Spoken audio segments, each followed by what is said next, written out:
2007 থেকে 2009 সালে মুখ্য নিয়ন্ত্রক হয়ে ওঠে ডিজিএফআই। বিভিন্ন সময়ে তারা লোকদের উঠিয়ে এনে নিজেদের সেলে রেখে জিজ্ঞাসাবাদ করতেন। তারা তারেক রহমানকেও তুলে এনে অমানবিক নির্যাতন করেন। জিয়াউল আহসানের বিরুদ্ধে গুম খুনের ঘটনায় মানবতাবিরোধী অপরাধের মামলায় জবানবন্দিতে এসব কথা বলেন সাবেক সেনাপ্রধান জেনারেল অবসরপ্রাপ্ত ইকবাল করিম ভূঁইয়া। গত 14 জানুয়ারি জিয়াউল আহসানের বিরুদ্ধে টঙ্গীতে 3 জনকে হত্যা, বলেশ্বর নদীর চরে 50 জনকে গুমের পর হত্যা ও সুন্দরবনে আরও অর্ধশত ব্যক্তিকে হত্যা সহ 3টি অভিযোগ গঠনের মাধ্যমে বিচার শুরুর আদেশ দেন ট্রাইব্যুনাল 1। একই সঙ্গে সূচনা বক্তব্য উপস্থাপন সহ সাক্ষ্য গ্রহণের জন্য আজকের দিন নির্ধারণ করা হয়। শতাধিক গুম ও হত্যা মামলায় সাবেক সেনা কর্মকর্তা জিয়াউল আহসানের বিরুদ্ধে ফের সাক্ষ্য গ্রহণকাল।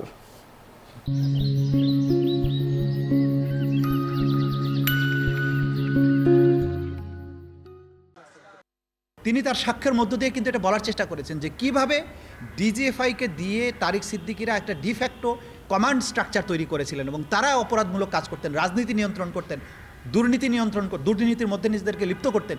এই যে নেক্সাস, অপরাধের নেক্সাস, সেটা যে শেখ হাসিনা, তারিক সিদ্দিকী, জিয়াউল আহসান গং এটা করেছেন, সেই বিষয়টা তিনি সুস্পষ্ট করার চেষ্টা করেছেন।